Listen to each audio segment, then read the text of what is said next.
Assalamualaikum warahmatullahi wabarakatuh. Innal hamdalillahi nasta'inu wa nastaghfiruhu wa na'udzu billahi min syururi anfusina wa min sayyiati a'malina may yahdihillahu fala mudhillalah. Rabbi shrah li sadri wa yassir li amri wahlul 'uqdatam min lisani yafqahu qawli amma ba'du. Rabbi zidna ilman warzuqna fahman. Allahumma arinal haqqan haqqan wa arinal batilan batilan warzuqna istinab. Alhamdulillah, puji syukur kita panjatkan kehadirat Allah Subhanahu wa Ta'ala yang pada pagi hari ini masih melimpahkan berbagai kenikmatan buat kita semua ya, nikmat iman, nikmat Islam, nikmat umur dan kesehatan, sehingga kita masih diberi kesempatan untuk beramal soleh insya Allah. Dan sholawat serta salam tidak lupa kita panjatkan kepada junjungan kita Nabi besar Muhammad Sallallahu Alaihi Wasallam beserta keluarganya, para sahabatnya, dan para pengikutnya yang setia hingga akhir zaman. Alhamdulillah, luar biasa pagi ini di Ahad minggu terakhir Oktober kita membahas sesuatu yang lagi geger katanya ya, lagi rame banget di perbincangan di media sosial, pro kontra terkait dengan pre-wedding. Nah, kenapa jadi pro kontra ya Mbak Milda Nurjana? Gara-gara ada label syar'i, ada label syariahnya ini nih. Ini sesuatu yang menarik sekali ya. Pre-wedding kemudian dilabeli dengan label syar'i. Hanya gara-gara foto-fotonya ternyata tidak seperti pre-wedding pada umumnya gitu ya. Kalau pre-wedding pada umumnya itu kan menampakkan kemesraan, keintiman, sampai harus berpegangan, bahkan mungkin adegan yang lebih intim lagi, tapi ini terjaga nih gitu ya. Sekarang pre-weddingnya itu nggak sampai sentuhan-sentuhan, bahkan fotonya terpisah agak jauh gitu ya, nggak deket-deket banget lah, nggak seperti pre-wedding sebelumnya gitu. Nah, tentunya saya yakin sebenarnya kaum muslimin, khususnya para muslimah ini, kalau ditanya mereka sudah paham ya kalau prewedding atau foto sepasang calon mempelai dalam satu frame yang menampilkan nuansa kemesraan, yang pokoknya kalau foto prewed itu kan dibuat seromantis mungkin gitu ya Mbak Milda. Makanya tadi nyari tempat-tempat yang sesuai dengan konsep dari prewedding itu. Ada yang konsepnya itu mengusung gaya retro, ada yang mengusung gaya modern, ada yang mengusung ala-ala anak SMA gitu ya, sampai pakai seragam SMA ya, dan macam-macam nih konsep-konsep preweddingnya itu ya. Nah, biasanya yang banyak sih mengenakan gaun pengantin ya, gaun pengantin. Nah, biasa kalau gaun pengantin kan berarti dandan dulu. Malah mungkin ya pokoknya konsep prewedding sekarang tuh semakin kreatif ya, sehingga hasilnya tuh sangat beragam, dan ya itu kadang-kadang sampai dilakukan dengan membahayakan diri ya. Kalau kita lihat di video tuh banyak ya yang gara-gara prewedding tersapu ombak gitu. Gara-gara preweddingnya di pinggir pantai atau di bibir tebing gitu kan. Nah, itu luar biasa perjuangan mereka. Perjuangan mereka untuk mengabadikan sebuah kenangan sebelum pernikahan itu dijalankan. Dan sebenarnya saya yakin semua orang yang melihat ya konsep dari prewedding ini, di mana sepasang calon mempelai laki-laki perempuan berada dalam satu frame yang menunjukkan nuansa kemesraan, nuansa keintiman. Ini adalah sebuah perilaku ataupun kegiatan yang tidak sesuai dengan Islam. Ini saya yakin semua udah tahu. Ih, kan bukan mahram, kan belum sah. Itu opini-opini seperti itu sebenarnya udah pada paham ya, udah pada ngeh gitu. Iya ya, kan belum akad gitu. Jadi belum sah jadi suami istri. Masa udah pegang-pegangan, udah peluk-pelukan gitu kan. Karena di situ ada unsur kholwat ya. Karena tampak ya, walaupun kan nggak keluar juga kali, kan ada fotografernya, ada pengarah gayanya, ada make up artisnya yang pada saat momen pemotretan tuh hadir, kan rame-rame ya, apalagi di tempat umum itu ya, yang nonton juga banyak barangkali yang melakukan prewed ini orang terkenal gitu ya, artis, influencer. Jadi yang nonton juga banyak krunya gitu. Jadi nggak dua-duaan. Tapi sebetulnya ketika foto prewed ini dibuat itu kan memang dimaksudkan untuk membuat sepasang calon mempelai ini dalam satu frame yang karena keintimannya ketika momen dipotretnya itu berduaan, posisi berdua yang saling mesra, ini kan hakikatnya berdua-duaan gitu ya, berkholwat gitu. Nah, apalagi hasilnya dimasukkan dalam satu frame ya, padahal itu bukan mahram gitu kan. Kemudian di foto prewedding itu menciptakan nuansa kemesraan ya, keuuan kalau bahasa netizen zaman now gitu ya. Pokoknya yang namanya prewed itu persepsi kita udah pasti yang gitu ya, yang nuansanya nuansa bucin lah gitu ya, nuansa bucin, nuansa romantis gitu ya. Padahal kan belum sah menjadi suami istri, sehingga banyak sekali kalau kita merujuk kepada ulama-ulama kontemporer yang menyikapi foto prewedding ini mengatakan memang itu tidak dibenarkan di dalam syariah Islam gitu ya, karena ada aktivitas-aktivitas yang jelas di situ ya jauh dari nilai-nilai syariah. Misalnya dalam konsep prewedding itu pasti ada aktivitas pandang memandang ya antara si calon mempelai laki-laki dengan perempuan ini ya. Walaupun fotonya rame-rame, ya namanya juga calon pasangannya, namanya juga orang lagi mabuk cinta, orang lagi kasmaran ya, ketika dipertemukan dalam satu frame diarahkan oleh seorang fotografer itu pasti sudah ada getaran-getaran perasaan ketika saling memandang gitu kan. Padahal di dalam Islam ya antara laki-laki dengan perempuan sebelum sah, sebelum akad nikah, maka harus wajib untuk godul basor, saling menundukkan pandangan. Sementara kalau dalam foto prewedding ya pasti ya dalam prosesnya itu pasti ada aktivitas pandang memandang yang bahkan mungkin pandang memandang yang disertai dengan syahwat karena sudah ada getaran-getaran ya, kan namanya memandang orang yang dicintainya, orang yang akan menjadi calon pasangan hidupnya gitu kan, pasti beda ya sudut pandangnya dengan ketika memandang lawan jenis yang lain ya. Jadi pada proses pemotretannya udah pasti itu nggak akan ada, nggak bisa menghindar yang namanya pandang memandang. Artinya di situ berarti sudah terjadi pelanggaran syariah, yaitu kewajiban untuk godul basor ya. Godul basor itu menundukkan pandangan ketika melihat lawan jenis ya. Walaupun ya di dalam konsep prewed ini disebut dilabeli syar'i karena udah menutup aurat ya kan, pasangannya laki-laki perempuan enggak vulgar kok, orang pakaiannya juga pakai gamis, hijab syar'i, bajunya panjang longgar, terus tadi itu enggak pegang-pegangan, terus enggak dua-duaan kan rame-rame misalnya ya, padahal faktanya tetap aja ya pasti ada ya momen dia dipasangkan berdua untuk diambil gambarnya ya, dan menciptakan romantisme tadi itu ya.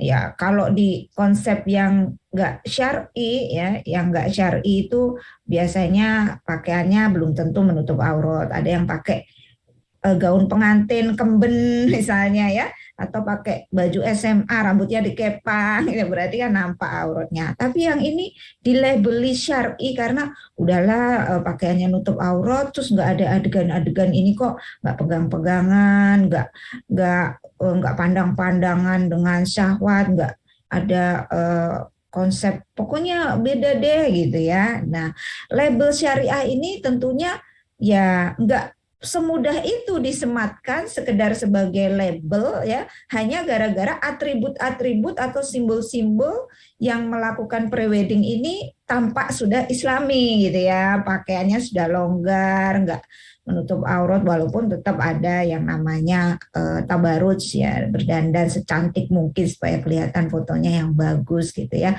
Tetapi yang namanya syariah itu harus sesuai dengan hakikat ya, tidak semata-mata langsung dilabeli ya, mentang-mentang udah pakaiannya muslimah, udah nutup aurat terus ini semua perilakunya itu syar'i ya.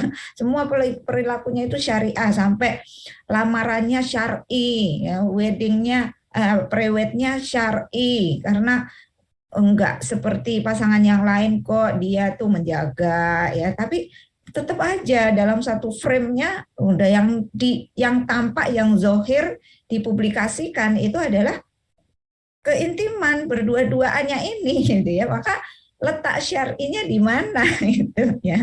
Nanti jangan-jangan nih hanya label ya. Kalau hanya label ini bahaya, nanti sesuatu yang pokoknya mengusung simbol-simbol Islami kemudian dilabeli sebagai syar'i gitu ya. Misalnya pacaran ya. Pacaran itu identik dengan berdua-duaan, identik dengan pandang memandang, identik dengan ya kholwat gitu kan. Tapi kalau kita nggak dua-duaan kok rame-rame atau yang penting kan menutup aurat ya, kemudian dilabeli pacaran syar'i ya. Padahal suatu definisi ya, definisi suatu perbuatan itu sudah tertentu ya, nggak bisa diubah ya hanya karena perubahan simbol-simbol si pelakunya ya. Misalnya pacaran itu definisinya adalah berdua-duaan antara laki-laki dengan perempuan yang saling berjanji terikat satu sama lain walaupun tidak hitam di atas putih gitu ya. Pokoknya udah jadian gitu ya, sehingga memungkinkan keduanya itu ini untuk terus berdua-duaan, saling menumpahkan perasaan ya, chatting mesra dan sebagainya. Nah, definisi pacaran tuh udah tertentu gitu. Pokoknya hubungan laki-laki perempuan dua-duaan berkomitmen untuk saling saling curhat, saling memiliki, saling berbagi gitu ya. Nah, definisi pacaran seperti ini nggak berubah hanya karena si pelakunya menggunakan simbol-simbol Islami gitu ya. Yang laki-lakinya pakai koko, pakai peci, kemudian yang akhwatnya yang perempuannya pakai gamis, pakai khimar panjang, khimarnya udah syar'i, tapi dia tetap melakukan yang namanya konsep berdua-duaan ya, berkomitmen ya, yang sebelum akad nikah dia udah chatting mesra, foto bareng, dua-duaan, janjian, saling menumpahkan perasaan. Nah, berarti definisinya udah sama dengan yang pacaran tadi, sehingga nggak bisa kemudian diganti labelnya hanya pacaran syariah. Nanti definisinya udah nggak sesuai dengan hakikatnya gitu kan. Hakikat dari pacaran tuh ya begitu ya, sehingga tidak ada label pacaran yang syar'i, pacaran syariah. Nah, hakikat wedding, pre-wedding itu juga begitu. Hakikat pre-wedding itu adalah foto kedua calon mempelai laki-laki perempuan yang tadi itu ya, menampakkan unsur keintiman, berdua-duaan, kemesraan, romantisme yang mana keduanya ini belum sah sebagai sepasang suami istri, sehingga kita nggak bisa kemudian membuat label prewedding syariah ya, hanya karena simbol-simbol Islam masuk di dalam konsep prewedding ini. Karena yang namanya sebuah perilaku, amal ya, sebuah perbuatan itu definisinya sudah tertentu, sehingga tidak bisa prewedding kemudian ditempeli label syariah ya, karena menciptakan foto yang ya tidak terlalu yang tidak terlalu intim banget kok, pisah gitu ya, seperti itu gitu Mbak Milda ya, sehingga kita bisa menyikapi bahwa iya ya, karena suatu perbuatan itu sudah tertentu, jadi nggak boleh dicampur ya antara yang syar'i kemudian yang tidak syar'i dilabeli dengan sesuatu yang syar'i gitu, karena masing-masing udah beda. Kita ketika memandang pakaian muslimah aja kan, masyarakat umum juga sudah bisa ya, kalau kerudungnya pendek dililit-lilit, mereka tidak menyebutnya itu kerudung yang syar'i itu, karena sudah tahu definisi syar'i, gamis yang syar'i, himar yang syar'i gitu. Mereka sudah punya definisi tersendiri gitu, dan itu nggak bisa kemudian dilabelkan atau ditempelkan kepada sesuatu yang tidak sesuai dengan hakikat dari aktivitas atau hakikat dari perbuatan atau faktanya itu sendiri gitu Mbak Milda ya. Iya, Ustazah. Walaupun di fotonya jauhan 1 atau 2 meter ya, Tapi tetap nanti juga bakal digabungkan lagi jadi satu frame. Nah, Iya. sebetulnya ini pengaruh apa sih? Atau karena lagi banyak zamannya sosmed nih Ustazah. Jadi kaula muda itu lebih narsis. Apakah itu pengaruh juga dari sekarang yang narsistik itu atau gimana Ustazah? Iya, betul sekali Mbak Milda. Kayaknya sekarang budaya prewedding itu sudah menjadi sebuah keharusan ya buat kaula muda khususnya yang mau menikah nih kayaknya kok kurang afdol kalau nanti pada saat momen pernikahan tuh nggak memajang foto-foto preweddingnya ya baik di undangan ataupun di banner-banner pintu masuk ketika kita kondangan gitu ya sehingga menjadi budaya di masyarakat dan budaya ini terutama terjadi di generasi-generasi muda yang melek sosmed ya karena biasanya foto-foto prewed ini menjadi sebuah kenangan yang diabadikan di akun-akun media sosialnya. Apalagi kalau seorang influencer nih, influencer yang lamarannya aja udah heboh, pasti dong netizen, penggemarnya, para fansnya juga bakalan nagih. Mana nih foto prewednya yang ditunggu-tunggu, seheboh apa, seasik apa, seseru apa, dan seromantis apa ini para netizen pada kepo gitu kan. Nah, apakah ini memang pengaruh dari budaya? Betul banget. Sekarang itu sedang budayanya adalah budaya narsistik ya. Kaula muda ya jangan nggak hanya kaula muda sih kita semua ya. Sebenarnya kita semua ini punya jiwa-jiwa narsistik, jiwa-jiwa narsis ingin tampil, ingin eksis ya dan salah satu bentuk keeksisan kita itu adalah melalui dunia maya ya melalui media sosial. Kenapa? Karena di panggung media sosial ini kita bisa memposting ya apa saja termasuk juga karya-karya kita dan juga hal-hal yang merupakan aktivitas kita sehari-hari termasuk juga kegiatan-kegiatan sebelum menikah ya. Bahkan kalau secara sadar menjadi seorang influencer itu kita itu hidup ya para influencer itu hidupnya emang hampir 24 jam ya untuk konten ya. Kenapa? Karena memang kita ini hidup di era peradaban konten ya, era industri konten sehingga seluruh segi kehidupan kita ini bisa menjadi konten ya. Bangun tidur, masak ke dapur buat konten ya. Habis masak rebahan dulu ya. Nah, rapi-rapi beres-beres rumah buat konten ya, konten decluttering. Kemudian nanti habis beres-beres bentar mau ke dapur lagi ke kulkas ini buat bikin persiapan isi kulkas selama seminggu. Wah, ini juga buat konten. Ada ya konten ya untuk food preparation gitu ya untuk menyiapkan dapur. Jadi buat konten. Nanti siangan dikit ya bercengkrama dengan anak-anak direkam lagi buat konten. Nah, apalagi kalau influencer yang banyak sekali penggemarnya, mereka sadar betul bahwa hidup mereka itu ditunggu-tunggu para penggemarnya. Jadi buat konten ya. Nah, kenapa masyarakat cenderung ya eksis di media sosial? Karena kita harus jujur mengakui bahwa setiap individu kita, setiap pribadi kita, kita memang membutuhkan sebuah penghargaan, sebuah apresiasi. Ketika kita posting di media sosial, ada yang like, ada yang memuji, ada yang mengomentari, itu adalah bentuk apresiasi ya, apresiasi yang membanggakan, yang ya walaupun kita tidak mengakui, tapi membuat kita bahagia, ya kan?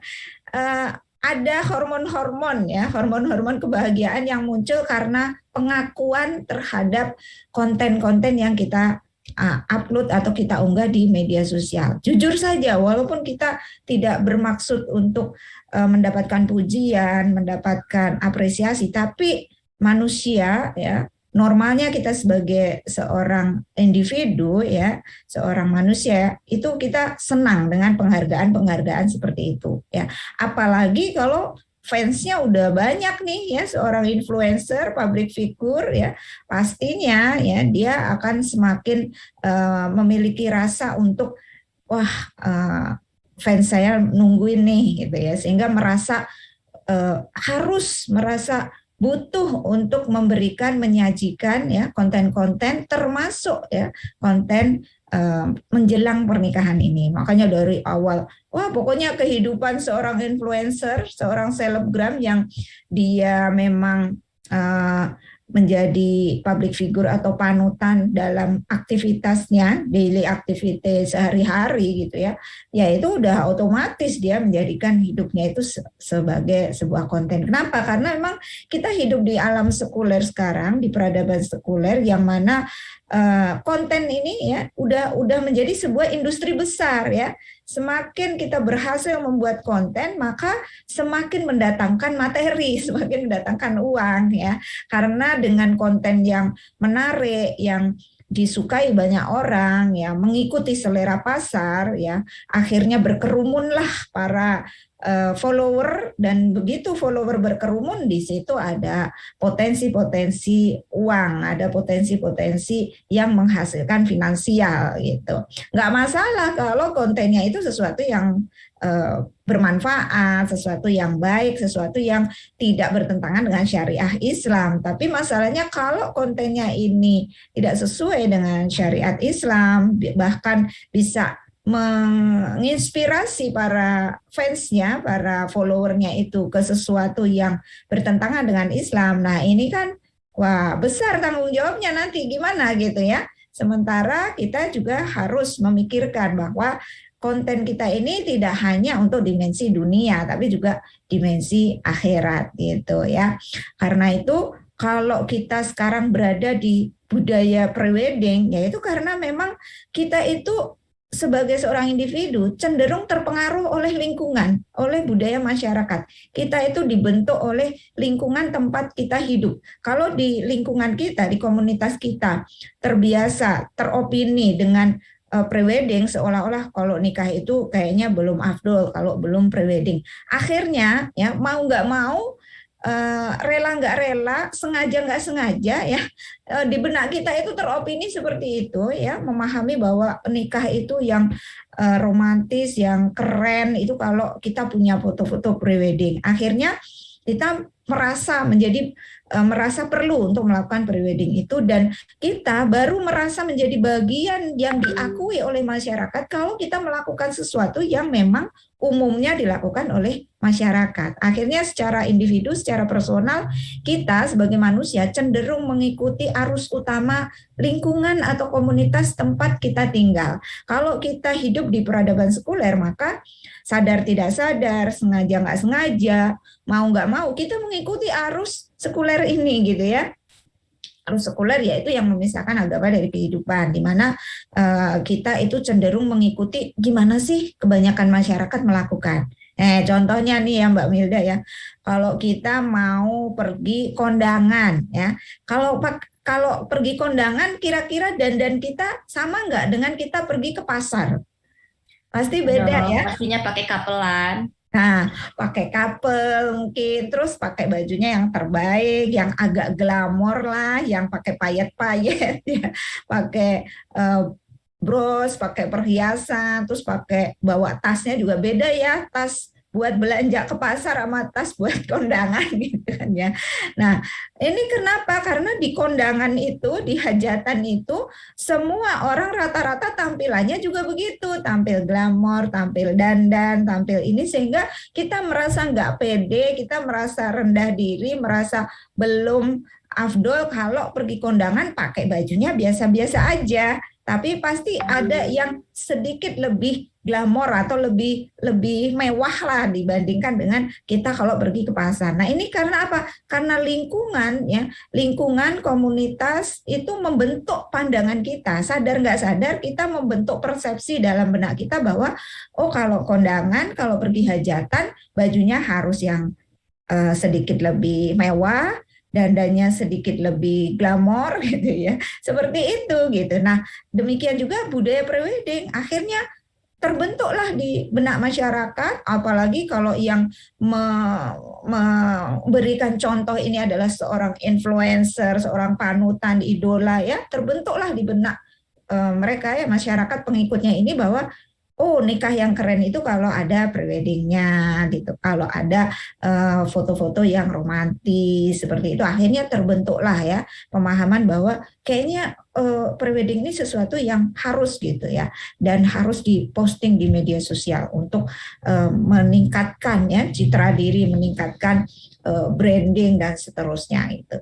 Nah, seperti itu. Jadi kita akhirnya merasa bahwa oh ini kalau nggak ada foto prewedding jadi kurang afdol gitu. Seperti itu yang terjadi ya fenomenanya gitu Mbak Milda. Ya berarti ada unsur untuk konten ya. Dan biasanya tadi influencer itu kan endorse ya. Nah, kalau saya simak sedikit misalnya acara lamaran, make up by, kemudian gaunnya itu by siapa, itu kan ada unsur iklan juga ya. Ya, Nah, dan selain juga pengakuan tadi kebutuhan manusia manapun, hanya mungkin sekarang bentuknya tadi sosmed, dan pernah juga dengar kenapa sampai ada foto prewed, yaitu biar tahu aja calonnya yang mana gitu.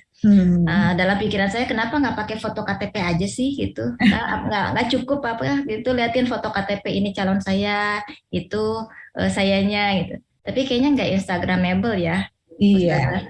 Nah tadi dikatakan prewed akan mempengaruhi juga ya, apalagi influencer, namanya juga influencer, benar-benar mempengaruhi fansnya. Sampai di komentar itu ada yang mengatakan pakai Masya Allah dan Tabarakallah lagi ya. Masya Allah, Tabarakallah, prewednya nggak pakai sentuhan, nggak pakai yang romantik-romantikan gitu. Itu yang tetap aja ada ubu-ubunya. Nah, ini jadi menyamarkan tentang prewed syar'i itu sendiri. Sebenarnya nih, prewed yang syar'i, yang hakiki itu yang kayak gimana sih Ustazah? Iya, jadi kalau merujuk kepada definisi prewedding yang kita lihat dari faktanya ya, fakta prewedding itu kan pasti tadi itu ya, ada unsur berduaan, ada unsur keuuan atau unsur keromantisan, kemesraan, itu kan udah. Terus prewedding sendiri kan pastinya dilakukan tuh sebelum nikah, sebelum akad sah ya, dimana sebelum akad itu antara mempelai laki-laki dengan perempuan seharusnya di dalam Islam itu mereka tidak saling bertemu ya, karena hukumnya sebelum akad sah ya, nizam istima atau aturan ya bertemunya laki-laki dengan perempuan itu tetap berlaku sebagaimana sebelumnya, sebelum nikah. Jadi walaupun sudah lamaran itu bukan berarti lamaran itu menjadi jalan untuk kemudian membolehkan si calon mempelai laki-laki dengan perempuan ini untuk berdua-duaan ya, berintim-intim, jalan berdua ya, selalu kemana-mana berdua, kan bukan begitu ya. Lamaran itu hanya sebagai bentuk keseriusan bahwa nanti kedua pasang mempelai ini akan menuju kepada jenjang pernikahan sambil menunggu kesiapan momen akad nikahnya. Maka hukum interaksi antara laki-laki dengan perempuan itu tetap berlaku sebagaimana sebelum lamaran. Jadi tetap invisol, terpisah antara laki-laki dengan perempuan. Tidak boleh sembarangan ketemu untuk ya foto-foto atau untuk liburan bareng, kan ada juga sampai gitu ya. Mentang-mentang udah dilamar akhirnya berdua-duaan kemana-mana ya, runtang-runtung berdua itu.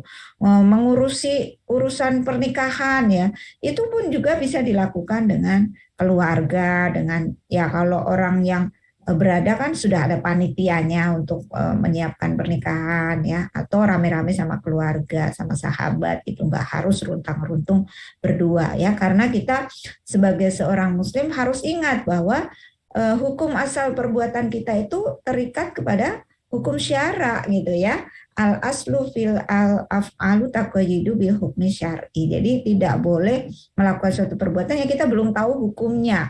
Dan kita rata-rata ya netizen itu pasti udah paham sebenarnya ya bahwa ini tuh nggak ada ya di dalam Islam yang namanya prewedding. Tapi gimana ya, terbawa arus tadi itu ya, terbawa kepada komunitas atau terbawa kepada budaya yang sedang membudaya. Akhirnya ya dilakukan walaupun tadi itu dengan label yang dilabeli syar'i. Padahal konsep prewedding sendiri di dalam Islam sudah nggak ada, apalagi prewedding syar'i ya. Mau syar'i atau nggak syar'i itu yang namanya konsep prewedding itu nggak ada.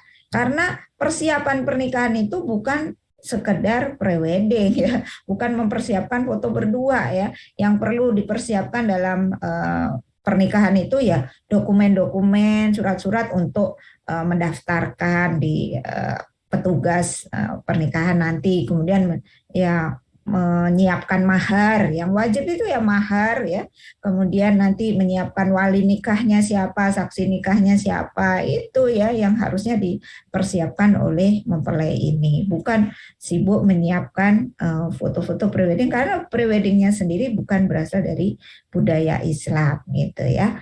Kemudian nanti setelah pernikahan lebih banyak lagi persiapannya harus dilakukan ya, persiapan untuk si laki-lakinya ya harus siap dengan nafkahnya ya, persiapan setelah nikah nanti itu bagaimana, mau tinggal di mana, menyiapkan rumahnya apakah di rumah mertua atau ngontrak atau beli. Nah, itu kan butuh persiapan-persiapan yang lain yang lebih urgent, lebih penting gitu kan daripada sekedar prewedding. Yang jelas prewedding ini bukan bagian dari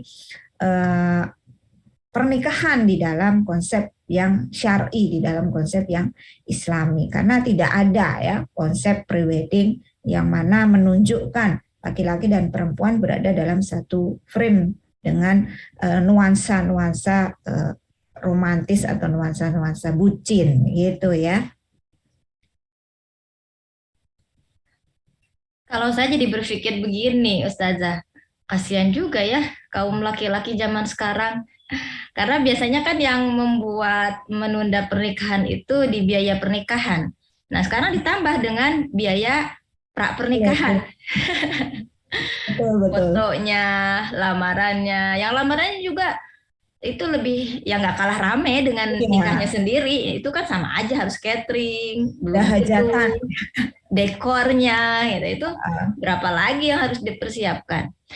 Walaupun begitu nih ya, walaupun sebetulnya buat kita sih uang lagi gitu ya, tapi seolah kondisi masyarakat tadi ya sudah seperti itu gitu, sudah kayaknya rangkaian wajib gitu, kayak kalau di pernikahan adat itu kayak ada injek-injek telurnya gitu ya. Nah, seolah-olah sekarang itu untuk memahamkan udahlah itu kan biaya lagi, mending buat nanti, buat udah nikahnya, buat rumahnya. Karena memang hampir sekarang itu dua-duanya cari uang ya, cari kerja gitu. Ya biarin toh uang-uang mereka, kemudian nggak minta ke orang tua, hasil ngumpulin kerja sendiri. Nah itu gimana tuh, Bu Ustazah? Iya, kita kadang-kadang juga gitu ya, kalau kita mau mengomentari komentari hidup orang, nyinyir tanda nggak mampu. Toh mereka pakai uang-uang sendiri. Konon kabarnya nih buat prewedding aja habis puluhan juta ya untuk seorang influencer yang penghasilannya miliaran ya, puluhan juta ini mungkin memang kecil banget gitu ya buat mereka ya untuk mengabadikan sebuah kenangan ya. Ya, itu begitulah ya kondisi di masyarakat kita ini. Kadang ya mereka itu lupa dengan hal-hal yang sifatnya pokok, tetapi lebih mengutamakan atau lebih terdominasi dengan hal-hal yang sifatnya cabang ya, karena yang cabang-cabang ini mengasihkan, menyenangkan ya, padahal belum tentu sesuai dengan syariat Islam ya, mungkin dipengaruhi oleh adat, oleh budaya ya, kemudian dipengaruhi oleh lingkungan tadi ya, sementara yang pokok-pokoknya ini yang sebetulnya sudah memenuhi syarat ya, ini dianggap itu terlalu ya minimalis lah, atau mungkin ya masa gitu doang ya, kayaknya kok nggak ini banget gitu ya, padahal itu kalau selama sudah memenuhi syarat ya sudah, itu sudah memenuhi kriteria untuk melaksanakan pernikahan. Makanya kenapa ya zaman sekarang itu yang namanya jalan menuju pernikahan, nah ini buat para jomblo, buat para single ini merasakan betul ya, ternyata ya jalan menuju pernikahan itu tidak mudah ya. Jalannya cukup terjal karena banyak sekali tantangan dan hambatan di era digital sekarang untuk mencapai kepada suatu titik pernikahan. Waduh, tuntutannya itu luar biasa banyak, apalagi tuntutan yang bersifat material gitu ya. Nggak cukup memberikan mahar ya, tapi juga harus seserahannya. Wow, seserahannya ini luar biasa ya. Bahkan pemberian dari si calon ini mensyaratkan macam-macam yang intinya adalah untuk menjamin calon mempelai perempuan ini supaya setelah menikah itu hidupnya terjamin, itu hidupnya lebih sejahtera dibandingkan sebelum menikah ya. Oleh karena itu persiapan menikah kaula muda zaman sekarang ini tidak hanya masalah yang pokok gitu ya, tapi yang masalah cabang-cabangnya, masalah yang tidak pokoknya ini justru yang membebani itu ya, untuk biaya resepsinya, untuk biaya prewedding, untuk seserahan dan sebagainya, padahal yang wajib kan hanya mahar ya, itu udah cukup ya. Untuk resepsi atau walimahnya ya sesuai dengan kemampuan aja ya. Makanya kemarin ya Mbak Milda lagi era pandemi ya, era pandemi itu cocok ya untuk melangsungkan pernikahan karena tidak perlu resepsi yang wah. Dan ternyata Allah itu memberikan satu teguran berupa pandemi ini untuk menunjukkan bahwa sebenarnya kita ternyata tetap bisa hidup, tetap bisa melakukan aktivitas-aktivitas dengan sempurna, dengan tidak mengurangi makna dari aktivitas itu ya, walaupun tidak seheboh sebelum pandemi gitu ya. Dengan pandemi ini ternyata kita bisa melakukan pernikahan yang sederhana itu, bisa melakukan pernikahan yang syarat dengan makna karena lebih khusyuk, lebih lebih privat gitu ya, dibandingkan dengan sebelum pandemi dengan kehebohan hajatan dan sebagainya gitu. Ternyata toh itu bisa dan tidak mengurangi makna kesakralan dari pernikahan itu sendiri, sehingga tidak seharusnya para pemuda dan pemudi tidak mempersulit diri dengan adanya masalah-masalah cabang ya, yang seolah-olah menjadi suatu keharusan dalam proses pernikahan ini ya. Mau prewedding aja kan butuh kostumnya, butuh fotografer, biaya fotografernya, butuh uang perjalanannya ke lokasi fotonya ya. Belum nanti di situ pasti kan butuh konsumsi ya, paling enggak makan di mana setelah fotonya dan seterusnya gitu. Nah itu mempersulit diri sendiri kalau seandainya memang kita menginginkan pernikahan itu adalah harus dimulai dari sesuatu yang syar'i gitu ya. Jangan membangun rumah tangga dengan sesuatu yang awal mula mau membangun rumah tangga aja udah melanggar syariat gitu ya. Takutnya nanti pernikahannya udah nggak berkah, nggak diridhoi oleh Allah gitu kan. Sesuai dengan syariat dulu lah. Ini nomor satu ya, nomor satu yang menjadi panduan kita ini syar'i tidaknya adalah sesuai dengan syariah atau enggak gitu. Nah persiapan menikah itu pun juga harus mengikuti koridor syariah ya, supaya pernikahannya ini benar-benar ya, tujuan pernikahannya itu tidak sekedar untuk euforia sesaat pada saat momen-momen pernikahan. Nanti setelah menikah terkaget-kaget dengan fakta yang dihadapi. Oh alah, kita nikahnya heboh-heboh, resepsinya aja ya 1 hari 1 malam menghabiskan dana puluhan juta, setelah menikah kecewa, setelah menikah waduh ini nggak punya uang buat ini ngontrak gitu. Setelah menikah belangsak atau nggak mampu mencukupi kebutuhan ya, malah bayar utang gitu. Jangan sampai begitu ya. Setelah menikah apalagi ya, dalam perjalanan menikah kita nggak tahu ya, mengenang pernikahannya yang demikian hebohnya, nggak taunya nanti baru berapa bulan udah muncul di berita, apalagi ini kalau menyangkut public figure ya, muncul di berita udah nikahnya aja heboh gitu kan. Nanti baru berapa bulan udah dikabarkan cerai dan sebagainya. Waduh, itu kan beban mental juga ya seperti itu kan. Udahlah sebelum menikah itu menyulitkan diri, setelah nikah nggak berjalan sebagaimana mestinya. Yaitu karena memulai pernikahannya ya dimulai dari sesuatu yang sudah melanggar syariah. Nah, harusnya pondasinya ini dulu yang penting, yang pokok dibangun. Bagaimana membangun pernikahan sesuai dengan syariat dimulai dari persiapan pranikahnya.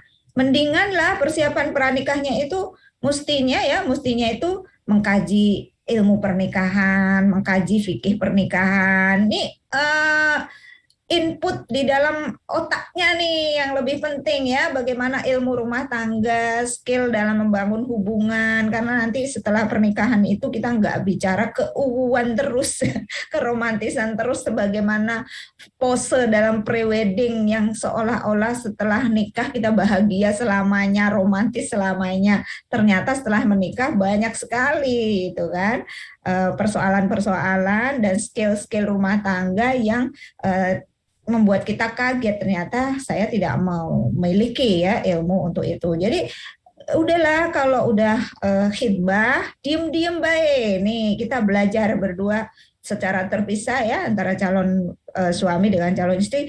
Perbanyak preweddingnya itu perbanyak dengan mengkaji sakofah Islam ataupun sakofah yang berkaitan dengan skill-skill rumah tangga ini ya. Jadi tidak dominan dengan persiapan pernikahan yang tidak ada kaitannya dengan jalannya pernikahan nanti yang akan dilalui. Ini kadang-kadang yang dilupakan ya, nggak belajar tentang skill rumah tangganya, tapi yang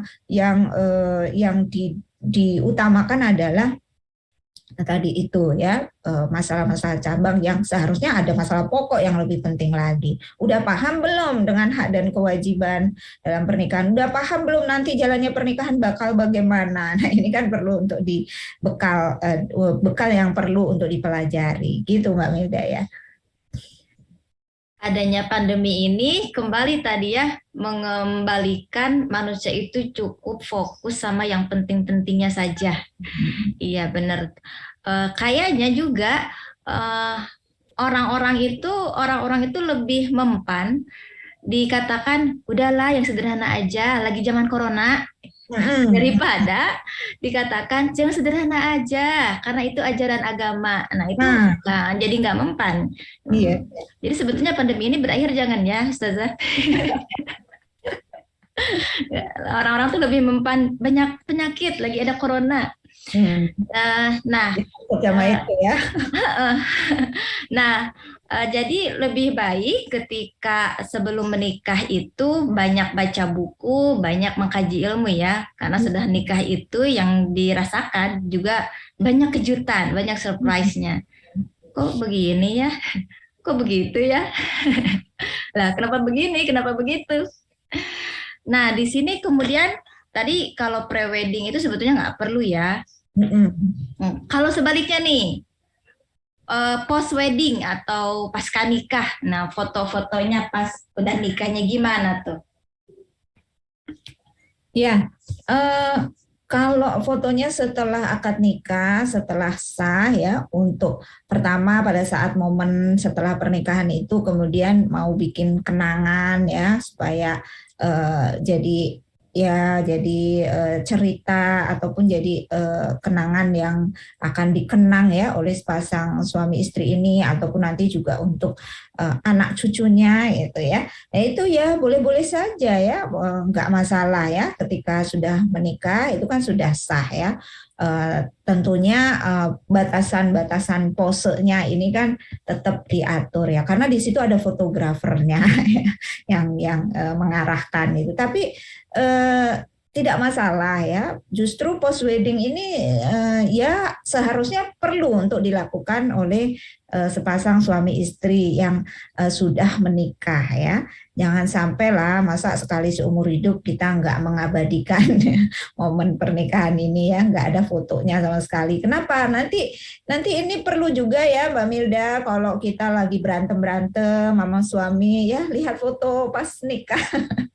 Foto post wedding tuh kita jadi senyum sendiri, kita jadi merasa bersyukur lah gitu ya, kita udah punya pasangan untuk menumbuhkan rasa cinta. Jadi menumbuhkan rasa cinta, menumbuhkan romantisme, menumbuhkan kemesraan. Nah, ini memang seharusnya dilakukan setelah menikah, yaitu post wedding. Jangan diumbar, dihabis-habiskan nih ya, bucin-bucinnya udah habis di pre-wedding, nanti setelah nikah udah nggak kebagian, romantismenya udah hilang.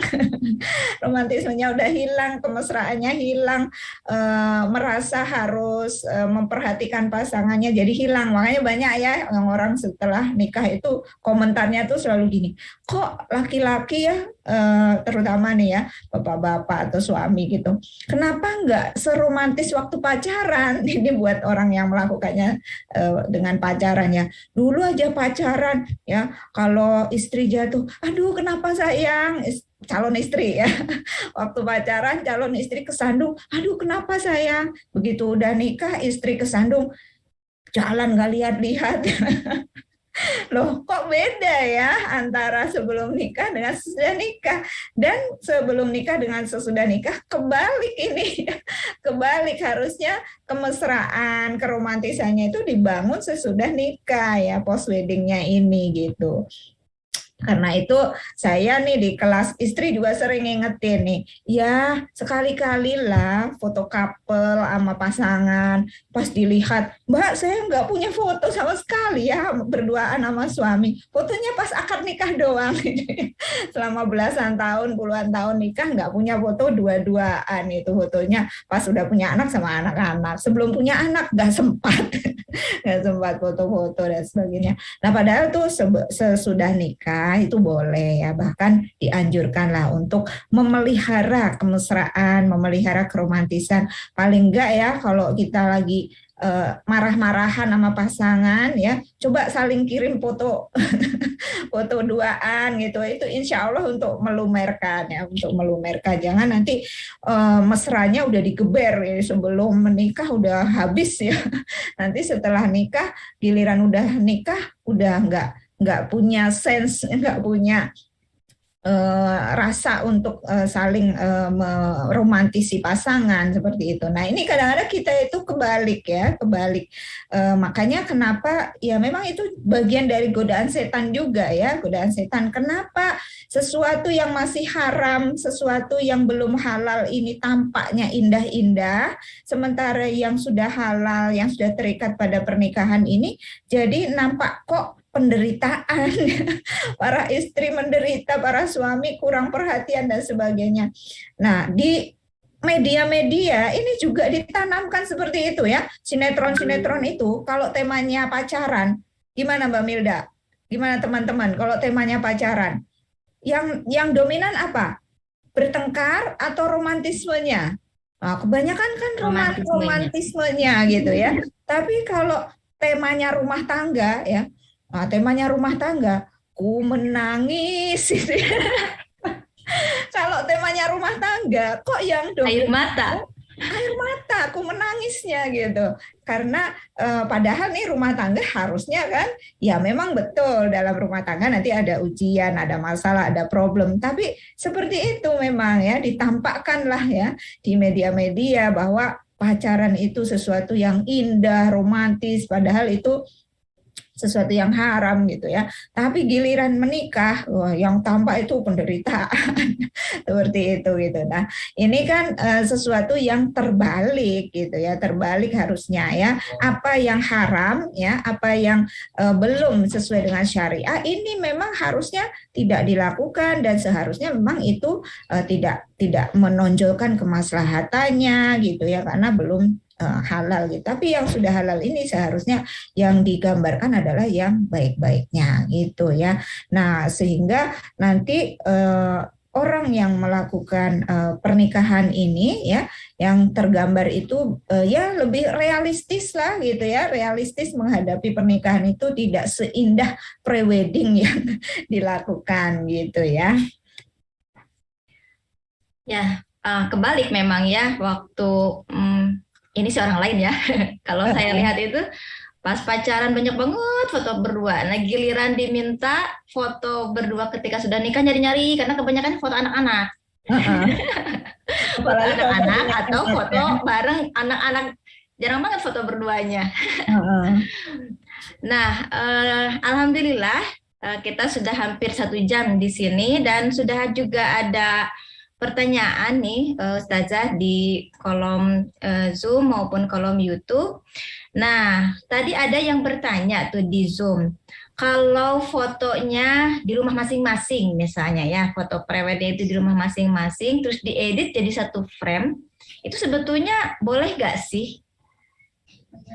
Ya, sebenarnya kalau dari proses fotonya sendiri ya, pengambilan gambarnya itu kan boleh aja, nggak akan terjadi ini.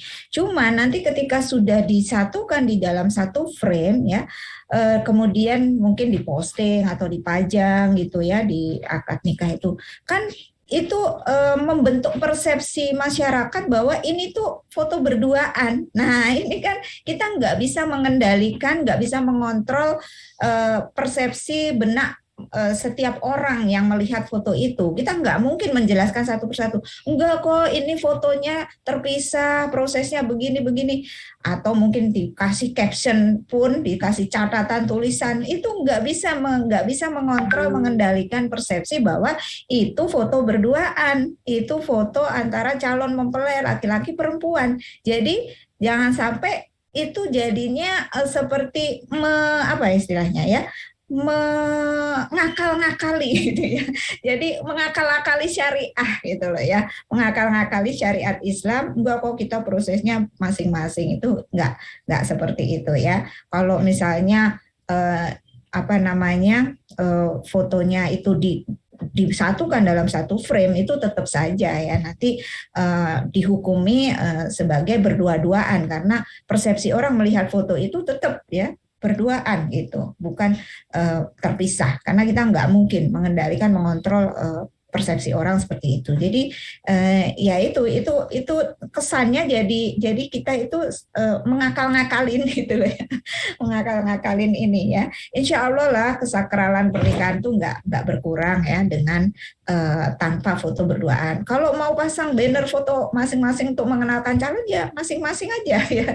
Toh jamaah walimahnya nanti juga terpisahkan ya, yang akhwat ya, tamu akhwat sendiri ya. Kalau di situ mau pasang foto akhwatnya silahkan, foto ikhwannya sendiri di banner sendiri, nanti dipasang foto ikhwannya gitu ya, itu silahkan saja gitu.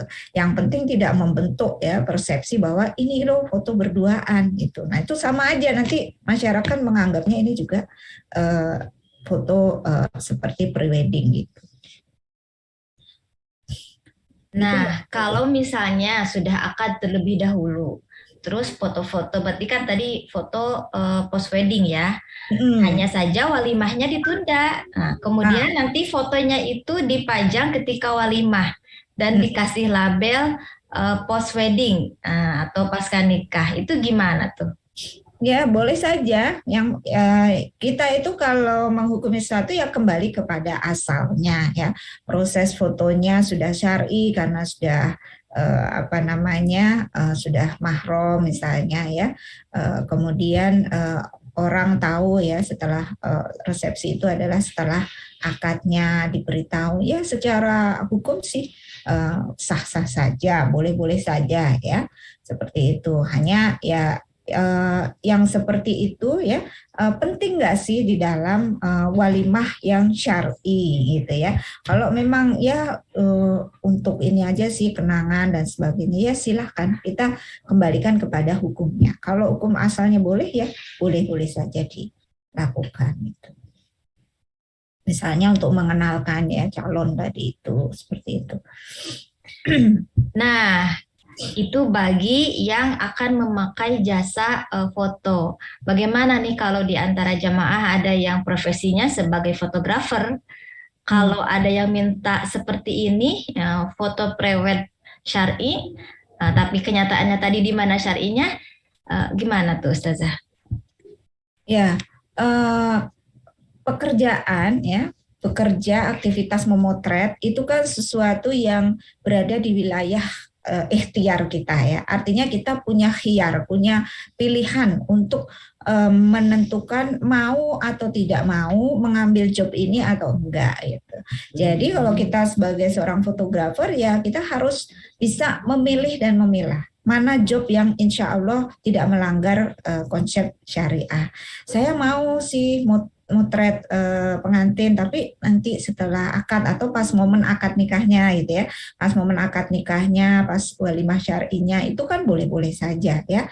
Insya Allah rezeki kita dari Allah itu sudah ditetapkan oleh Allah kadarnya ya. Kita hanya punya kewajiban untuk menjemput rezeki itu dengan cara yang dibenarkan oleh syariah. Jadi jangan takut, jangan khawatir ya.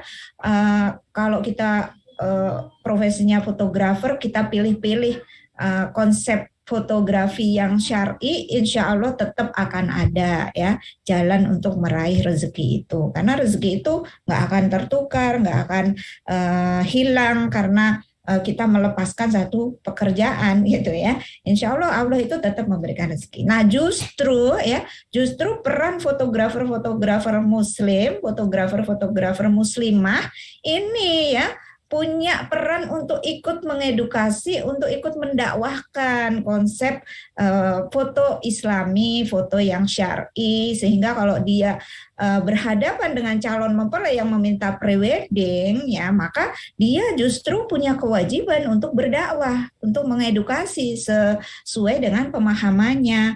Maaf ya Mbak ya, kita nggak menerima kalau prewedding karena ini belum sah.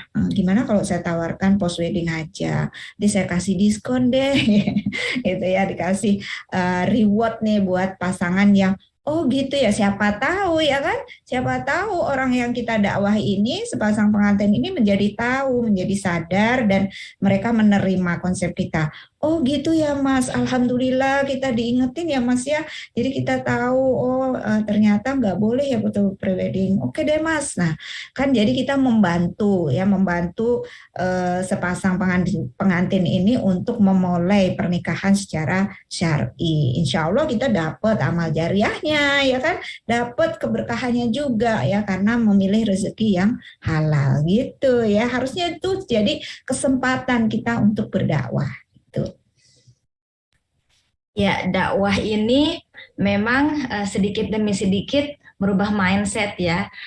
Nah, tapi juga ada kasus begini, kadang buat pasangannya sendiri karena sudah mengkaji, karena memang dakwah juga sekarang sudah deras sekali ya di sosmed dan biasanya kaula muda itu lebih banyak mengakses sosmed. Udah ngerti nih, bahkan gitu ya tidak hanya bahwa prewedding itu nggak ada gitu ya, nggak ada di dalam ajaran Islam. Untuk nikahnya sendiri kan tadi harus terpisah, harus infisal karena kehidupan asal laki-laki dengan perempuan itu terpisah kecuali ada hajat syar'i. Di antaranya kan muamalah gitu ya, kemudian dalam kesehatan. Nah, sedangkan pernikahan ini tidak dikecualikan dalam hal tersebut. Tapi berbenturan dengan keinginan orang tua. Bahkan orang tua justru yang mendorong supaya ada prewed karena dulu orang tuanya juga prewed. Berarti udah lama ya prewed ini ada, bukan zaman-zaman sekarang aja. Ada lama. Malah kalau saya lihat di sejarah fotografi pernikahan ya, fotografi pernikahan itu dari tahun 1800-an tuh udah ada ya, udah ada konsep bagaimana mengabadikan sebuah pernikahan gitu. Nah, cuman di era digital, di era teknologi yang semakin maju sekarang ya, ditambah lagi juga dengan merajalelanya ya pemahaman-pemahaman dari luar peradaban Islam ya yang menawarkan konsep-konsep yang tidak menjadi budaya Islam, termasuk foto prewedding itu kan bukan konsep dari yang lahir dari peradaban Islam ya.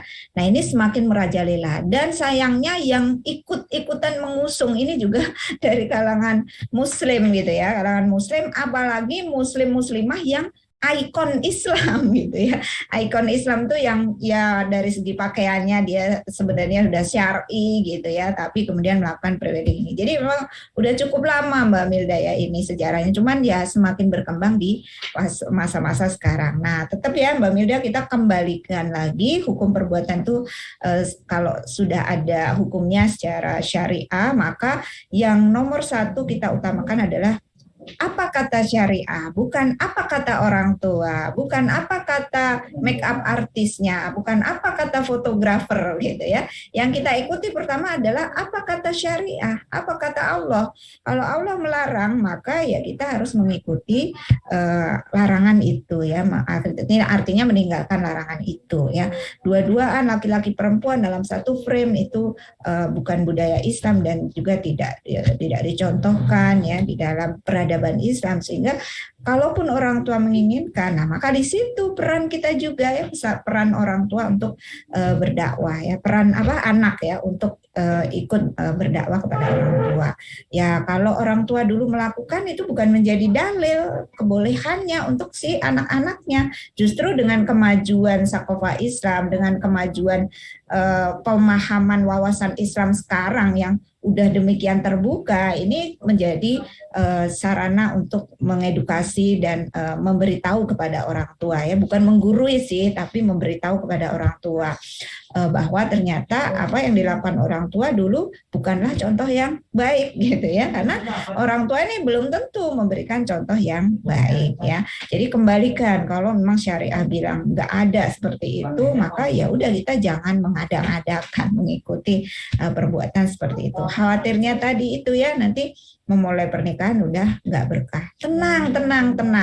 Ada kesempatan, jangan keburu nafsu pengen foto duaan. Nanti aja setelah akad puas-puasin, mau pose kayak apa. Tapi jangan diposting ya, kalau posenya terlalu mesra romantis nanti bikin baper, bikin baper jagat sosmed gitu. Insya Allah banyak kesempatan, banyak waktu sepanjang usia pernikahan itu ya. Kalau perlu nantilah, makanya malah kalau saya anjurkan minimal setahun sekali harus foto duaan gitu ya. Minimal waktu lebaran ya Mbak Milda ya. Jangan sampai itu nggak ada foto sama sekali, puas-puasin nanti setelah nikah, sabar ya, malah nanti lebih bebas ya, mau pegangan tangan boleh, mau deket-deket ini pipinya boleh, itu puas-puasin gitu ya, jangan mengundang api mengundang api pada saat prewedding ini, karena ada ulama yang mengatakan nih foto prewedding itu udah sampai taraf level mendekati zina loh gitu ya. Kenapa? Karena di foto prewedding itu kan udah ada pandang-pandangan tadi, pasti ngelihat calonnya yang aduh cakep banget ya misalnya kan, dengan syahwat kan di situ, maka itu zina mata gitu ya, udah mendekati zina. Padahal dalam surat Al-Isra kita dilarang mendekati zina ya, wala taqrabu zina kan gitu ya, mendekati aja nggak boleh apalagi zinanya. Nah foto prewedding yang dua-duaan, pandang-pandangan ya, walaupun nggak pegangan tadi itu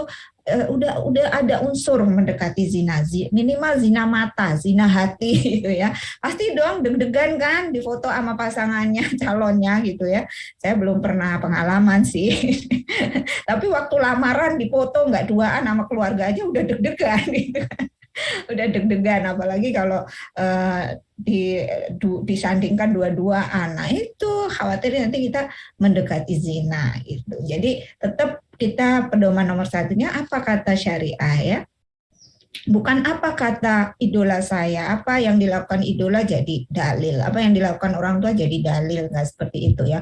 Karena kita melihat Mbak itu kan yang influencernya ini kan juga orang anaknya ustadz mungkin, atau bapak orang tuanya atau kakaknya juga ustazah gitu ya. Nah itu nggak bisa jadi dalil, dalilnya tetap merujuk kepada syariah ya, karena pemahaman orang itu ya beda-beda, barangkali dia ustadz, ustazah, orang tua yang mungkin ya belum mendetili ya fakta dari prewedding itu sendiri seperti apa, kemudian menghukuminya sesuai syariah seperti apa. Dan yang penting kalau di luar sana ada pro kontra ya itu berarti kita itu di warning oleh Allah untuk mempertanyakan boleh tidaknya gitu ya. Kalau sudah heboh, geger, pro kontra, ada yang pro, ada yang kontra. Nah, itu warning buat kita. Jangan asal memilih pokoknya saya selalu pro gitu. Tidak ya, kalau udah ada kontroversi itu berarti warning buat kita untuk berpikir, untuk mencari tahu kenapa ya kok heboh, kenapa ya kok rame, kenapa ada yang pro, kenapa ada yang kontra. Berarti itu warning, sentilan dari Allah untuk kita belajar, untuk kita mengkaji lebih jauh bagaimana konsep yang sebenarnya di dalam Islam. Itu supaya kita nggak salah mengikuti yang mana yang benar, gitu ya. Bahkan kalau saya lihat sekarang fenomenanya bukan cuma tadi, bukan mengikuti kata Allah, itu jauh banget. Gitu. Tidak juga mengikuti orang tua, tapi mengikuti netizen. Nah, netizen mau apa kita silahkan tulis di kolom komentar. Nah, nanti itu dilakukan itu. Jadi standarnya standar keinginan netizen, standar keinginan orang-orang. Nah, di kolom chat YouTube itu sebutkan, ya benar katanya mendingan mesra-mesraannya, romantis-romantisannya pas udah nikah aja. Karena di sini ada salah seorang juga netizen mengatakan sudah senior usia pernikahannya tapi justru malah makin mesra karena nggak habis di awal tadi ya, nggak dihabiskan di awal. Nah di sini nggak sedikit juga bertanya tentang bahkan cenderung ke teknis ya. Nah, kita berbicara tentang prewedding, tapi ya begitulah Islam. Satu ilmu itu pasti berkaitan dengan ilmu yang lain. Berbicara juga tentang walimahnya. Walimahnya itu yang syar'i yang seperti apa, kemudian apakah itu dipakai pada zaman Rasulullah, artinya dicontohkan Rasul gitu. Nah itu pada bertanya ya. Karena tadi kita sedikit menyinggung tuh walimah pun harus infisol, laki-laki dan perempuan terpisah. Nah sedikit saja silahkan Ustazah ulas, pernikahan infisol itu seperti apa? Ya, jadi kita kembali ke hukum asal ya. Hukum asal istima atau bertemunya laki-laki dengan perempuan itu sesuatu yang boleh ya, mubah ya, laki-laki dengan perempuan bertemu boleh. Nah, biasanya interaksi laki-laki dengan perempuan ini menimbulkan konsekuensi sesudahnya yang kemudian itu perlu pengaturan ya, perlu nizam itu. Karena kalau tidak diatur nanti akan menimbulkan masalah, menimbulkan problem ya. Baik bertemunya itu di ranah domestik ataupun publik. Nah, demikian juga masalah walimah ya, masalah walimah atau resepsi pernikahan ya. Kita kembalikan kepada hukum asalnya. Jamaah laki-laki dengan jamaah perempuan itu hukum asalnya adalah infisol terpisah. Contohnya di masjid ya, di masjid jamaah laki-laki terpisah dengan jamaah wanita. Dalam konsep pendidikan pun seharusnya begitu idealnya ya. Murid yang laki-laki duduknya terpisah dengan murid yang perempuan ya. Nah, itu adalah gambaran dari konsep peradaban Islam ya. Peradaban Islam itu nuansanya adalah nuansa ketika laki-laki dengan perempuan ini menjaga harga diri, menjaga izahnya ya, menjaga izahnya itu adalah dengan menerapkan hukum yang infisol ini ya. Di ruang publik laki-laki perempuan dia boleh saja ya bertemu baik sengaja ataupun tidak, tetapi dalam aspek muamalah ya, muamalah misalnya kalau di pasar ya tentu nggak dipisah ya, pasar laki-laki dengan pasar perempuan dalam konteks muamalah biasa boleh gitu ya. Tetapi di dalam konsep walimah ini kita kembalikan kepada hukum asal bertemunya laki-laki perempuan. Kenapa? Karena menikah itu berkaitan dengan nizam istima, yaitu bertemunya laki-laki perempuan yang berkaitan dengan jenis kelaminnya. kelaki-lakian dan keperempuanannya. Sedangkan kalau di pasar tadi itu nizam mujtama itu ya, itu bertemunya laki-laki perempuan dalam konsep mujtama, yaitu bertemu dalam konsep bukan karena kelaki-lakian, bukan karena keperempuannya, tapi karena sesama manusia gitu ya, sesama manusia laki-laki perempuan dalam aspek muamalah, jual beli, berdagang, atau dalam akad-akad utang piutang ya, dalam akad syirkah laki-laki perempuan, dalam akad bisnis boleh, dalam pekerjaan. Nah, di situ memang tidak ada pemisahan ini pedagang perempuan, di sini pembeli perempuan khusus begini, karena itu tidak menimbulkan ekses yang berkaitan dengan kelaki-lakian dan keperempuanannya. Sedangkan pernikahan ini nuansanya adalah nuansa istima ya, nuansa yang muncul dari konsep bertemunya kelaki-lakian dan keperempuanannya ya. Kalau nuansa nikah itu apa sih yang terjadi? Kita kalau hadir dalam pernikahan nih, pengantin lama pengantin lama yang hadir dalam pernikahan, kan kita juga ikut merasakan suasana romantismenya, suasana suasana kesenangan kita itu karena kita jadi ingat momen pernikahan, ingat momen akad, ingat kemesraan. Kan diharapkan ketika menghadiri pernikahan itu kan begitu ya, kalau yang sudah menikah. Kalau yang belum menikah, nuansanya juga nuansa pengen segera dong, kapan ya aku yang duduk di kursi pelaminan itu. Nah, itu kan nuansanya nuansa istima gitu ya, nuansa gorizah nau gitu loh ya, yang dibangun ada nuansa gorizah nau. Maka itu kita kembalikan kepada hukum istima laki-laki perempuan adalah invisol atau terpisah. Makanya nanti pelaminan yang akhwatnya tersendiri, pelaminan yang ikhwannya tersendiri ya. Tamu yang ikhwan tersendiri, terpisah ya, dibatasi tirai lah gitu ya. Kalau ruangannya satu ruangan pun dibatasi tirai sehingga si akhwatnya ini hanya bercengkrama dengan tamu-tamunya sesama akhwat, yang ikhwan bercengkrama dengan sesama tamu-tamunya yang ikhwan. Kenapa? Supaya nggak ada setrum. Karena laki-laki dengan perempuan kalau bertemu dari aspek kelaki-lakian dan kewanitaannya, yang muncul adalah getaran-getaran kesetrumnya.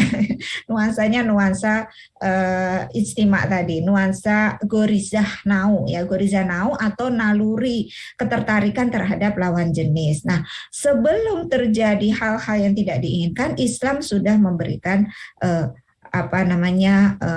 aturan ya, sudah memberikan rem ya, supaya tidak terjadi ya setrum-setrum yang tidak sesuai dengan syariah ya. Artinya nanti tidak muncul yang namanya mendekati zina gitu kan, gara-gara nanti laki-lakinya memandang mempelai wanitanya jadi bangkit ya. Kita kan nggak tahu, nggak bisa mengontrol, mengendalikan gorizah nau para tamu gitu ya. Maka dijaga ya, untuk menjaganya itu maka invisol dipisahkan ya. Tamu laki-laki dengan menerima tamu laki-laki saja, tamu wanita menerima wanita saja. Nah, kalau sudah terpisah seperti itu, nah itu untuk menjaga supaya konsep walimahnya ini fokus kepada ya kita memberi doa restu kepada si calon mempelai ini ya, bukan nanti malah tamunya saling larak-lirik gitu ya. Kapan ya saya itu misalnya, kemudian terjadi campur baur. Nah, apalagi terjadi ihtilat campur baur. Nah, sekarang kan banyak ya konsep pernikahan tuh yang seperti itu ya. Di satu gedung rame-rame terjadi campur baur antara laki-laki dengan perempuan yang kita nggak bisa kontrol tamu-tamu ini untuk tidak mojok duaan ya, untuk tidak terjadi senggol-senggolan, terjadi perbincangan-perbincangan di luar syariah misalnya ya, di luar muamalah gitu, kita nggak bisa jamin. Makanya kita sebagai penyelenggara walimahnya kita kendalikan dulu ya, kendalikan minimal pengendalinya itu adalah dari awal sudah dipisah. Nah, itu sudah mengendalikan nanti supaya tidak muncul ya istima-istima pertemuan laki-laki perempuan yang tidak diharapkan. Begitu ya. Kemudian ada juga yang menyiasatinya dengan beda tempat ya, atau bahkan beda waktu. Misalnya laki-lakinya di siang hari atau sebaliknya di malam hari. Nah, itu juga bisa ya, tamu undangannya itu dipisah tempat atau dipisah waktu. Nah, tadi memang konsep pernikahan invisual ini tuh contoh Rasul. Ah, Hmm, Rasul dulu pakai seperti ini nggak sih konsep menikahnya? iya.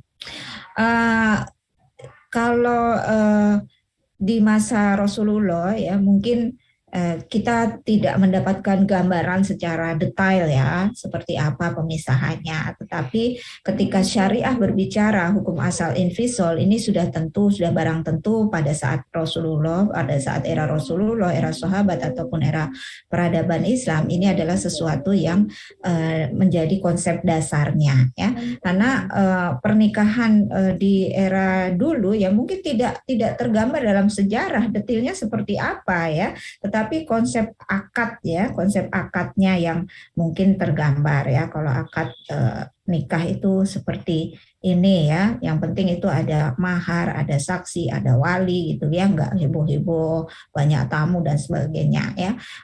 Kalau kita bicara soal apa yang dilakukan hari ini, apakah selalu ada contohnya di dalam Rasulullah, mungkin tidak semuanya itu tergambar secara detail ya. Oleh karena itu kita kembalikannya kepada konsep hukum syariahnya ya, konsep dasarnya itu kembali kepada syariahnya ya.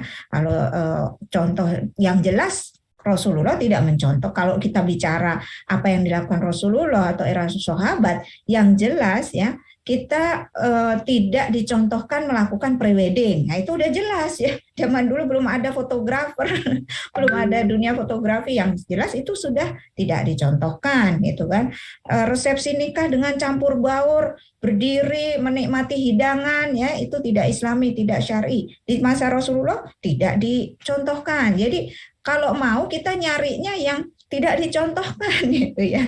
Contohkan ini kita kadang-kadang nggak adil gitu ya. Misalnya nih kita mengatakan ya, emangnya konsep misalnya ya, konsep apa nih, konsep khilafah gitu ya. Kemarin kita lagi heboh-heboh ada film tentang sejarah khilafah. Konsep khilafah dalam Islam emangnya ada dicontohkan di era Rasul ya. Tapi kita nggak adil, kita nggak bertanya konsep demokrasi atau konsep liberalisme itu dicontohkan nggak di dalam Rasul, di masa Rasulullah. Itu kadang kita mencari pembenarannya begitu ya, yang nggak dicontohkan Rasul kita ikuti, tapi kita nggak nanya. Tapi giliran yang berbau-bau Islam kita nanya, dicontohkan nggak di dalam Rasul, di era Rasul. Nah itu kita nggak adil gitu ya.